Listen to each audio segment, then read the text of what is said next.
السلام علیکم ورحمۃ اللہ وبرکاتہ۔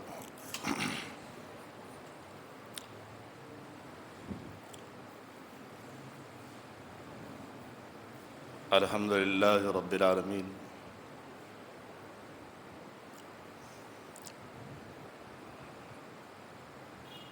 بالعاقبۃ المتقین، والصلاۃ والسلام علی سید المرسلین۔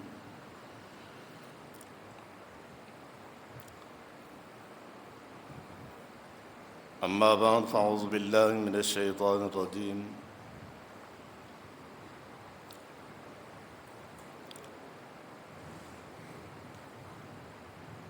ان اللہ هو الرزاق ذو القوۃ المتین۔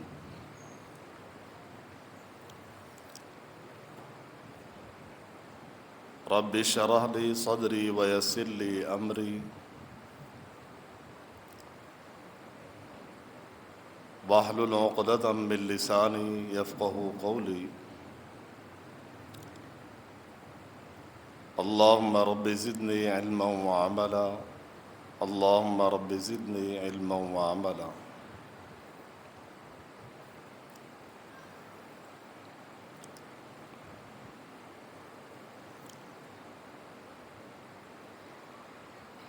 ماہ مقدس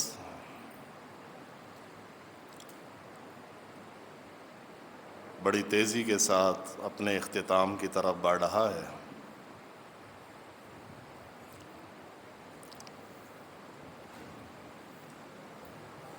آخری کچھ دن رہ گئے ہیں۔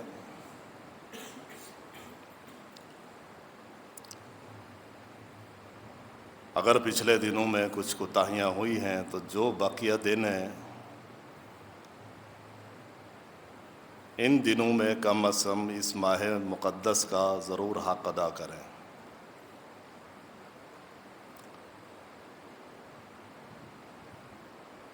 میں نے کچھ ساتھیوں سے ذکر بھی کیا تھا ایک ٹاپک کے حوالے سے،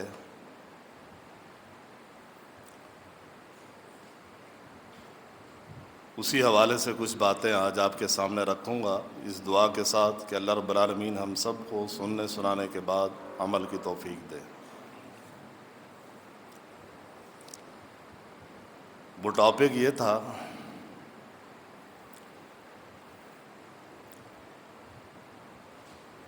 کہ اللہ رب العالمین کا نام ہے الرزاق۔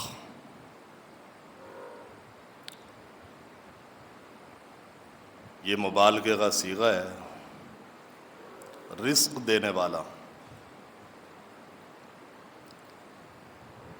رازق اللہ ہے، رزق وہی دیتا ہے، اور اپنے ماننے والوں کو بھی دیتا ہے، نہ ماننے والوں کو بھی دیتا ہے، حتیٰ کہ چرند پرند جانوروں کو سب کو وہی دیتا ہے۔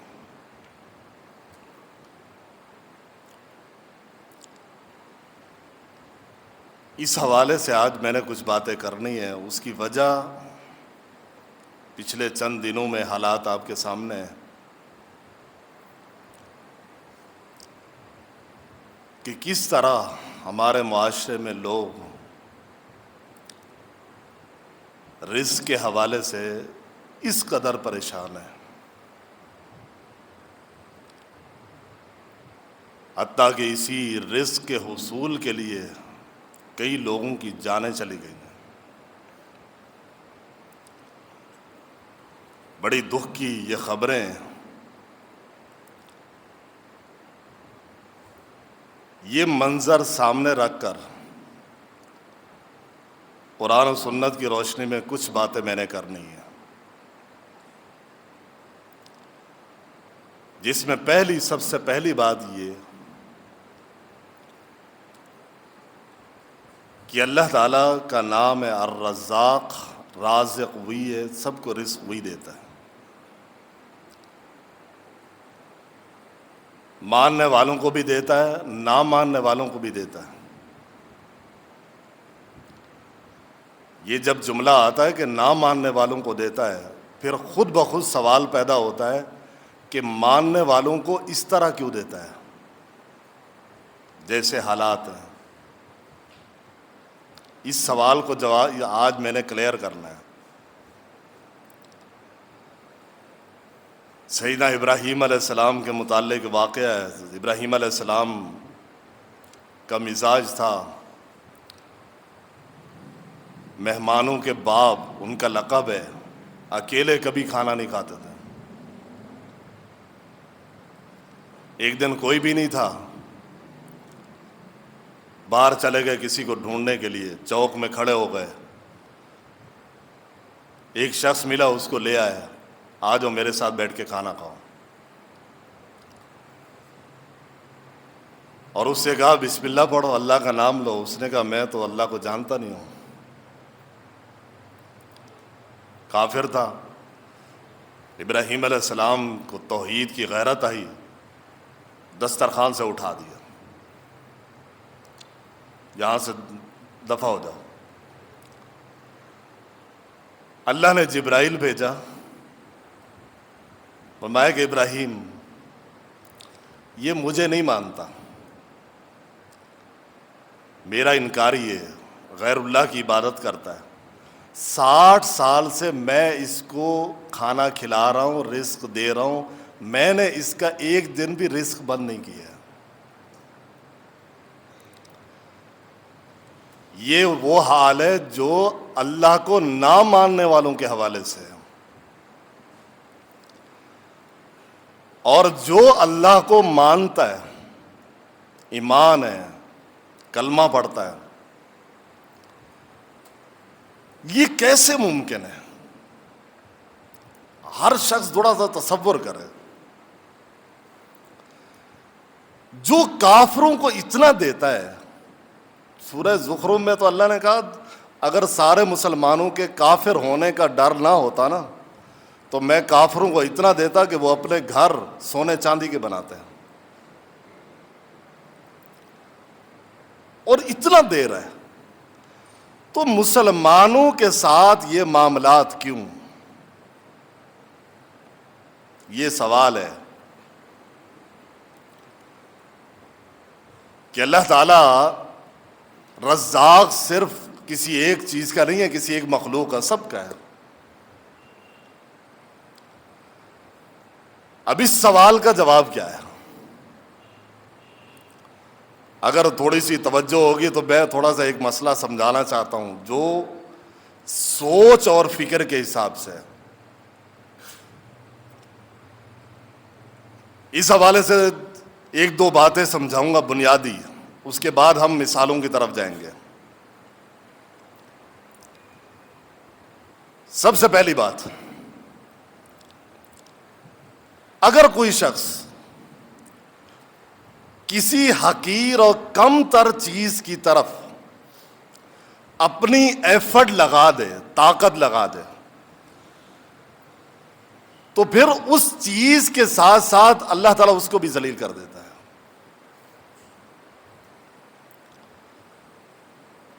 میرا مطلب یہ ہے دنیا کی حقیقت کیا ہے، اس کی حیثیت کیا ہے۔ اگر کسی شخص کا ذہن اور سوچ اور فکر یہ ہے کہ مجھے دنیا مل جائے، دنیا کی نعمتیں مل جائیں، روٹی کپڑا مکان مل جائے، اور دنیا کیا ہے؟ حقیر، کم تر، تو اس شخص کی حیثیت کیا ہوگی؟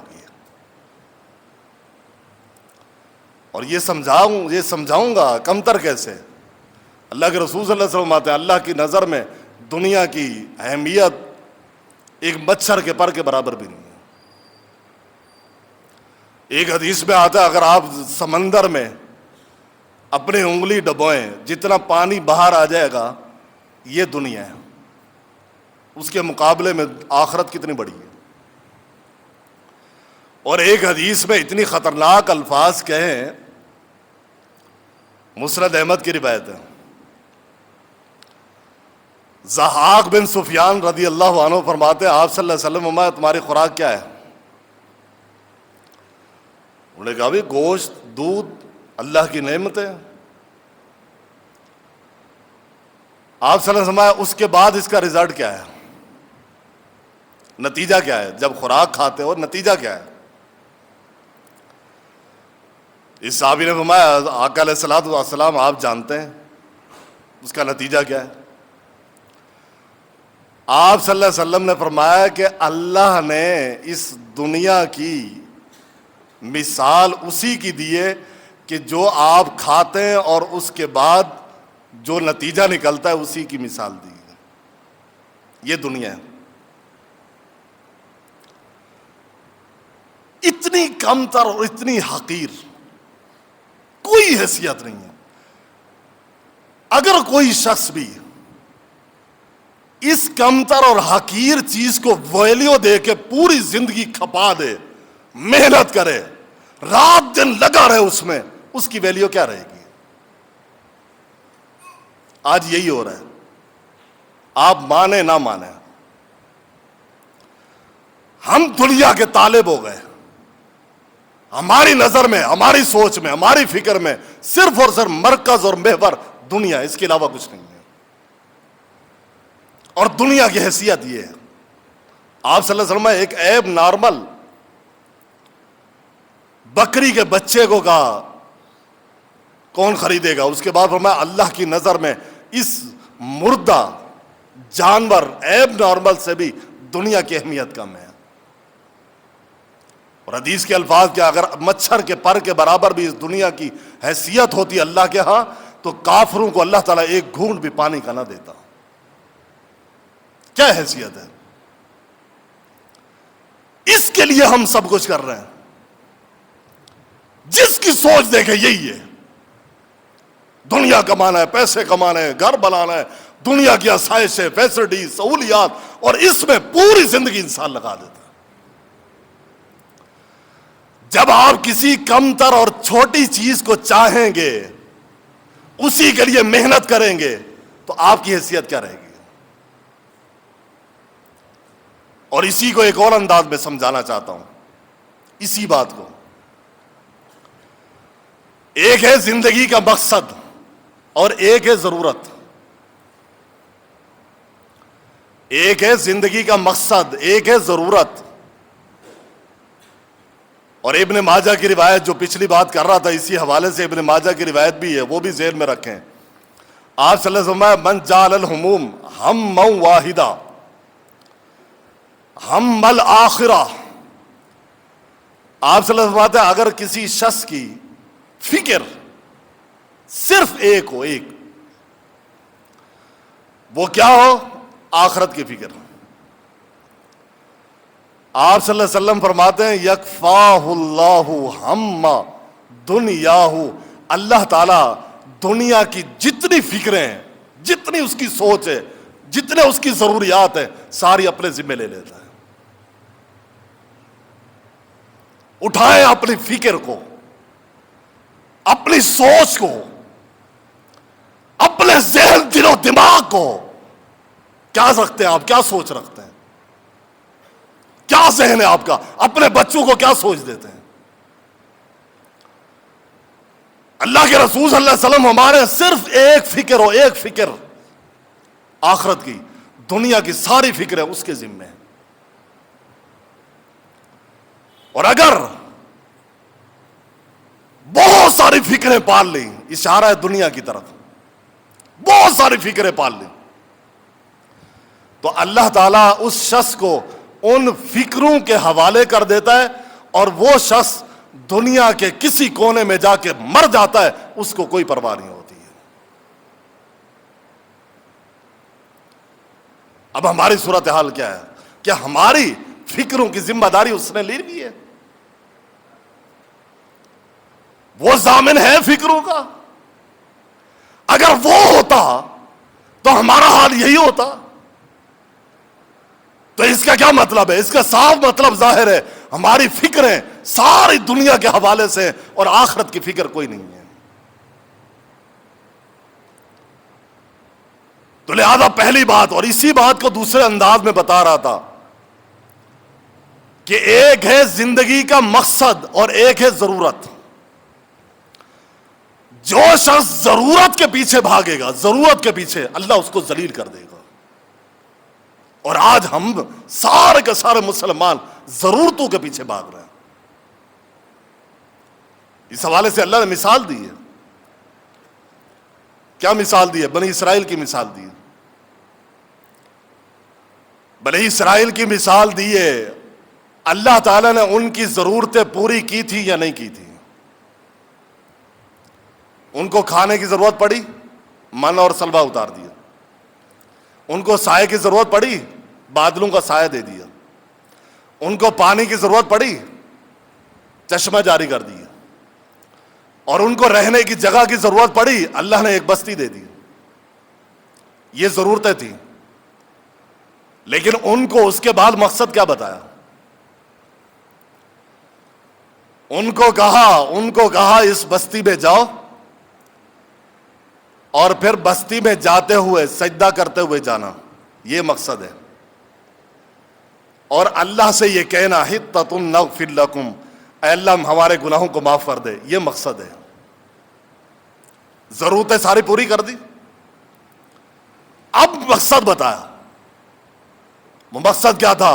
کلمہ شکر ادا کرتے ہوئے اس بستی میں داخل ہوں اور اپنے مذہب خانے میں داخل ہوں، عبادت خانے میں، وہاں جا کر اللہ سے اپنے گناہوں کی معافی مانگے. یہ مقصد بتایا تھا. اور انہوں نے کیا کیا؟ اس کو چھوڑ دیا، الفاظ بدل دیے. کس چیز میں پڑ گئے؟ ضرورتوں میں. انہوں نے کہا نہیں، یہ ایک کھانا جو ہے نا بار بار نہیں کھا سکتے، ہمیں تو دالیں چاہیے، ساگ چاہیے، سبزیاں چاہیے. لذت پرستی میں پڑ گئے، ہوس میں آ گئے، مقصد بھول گئے.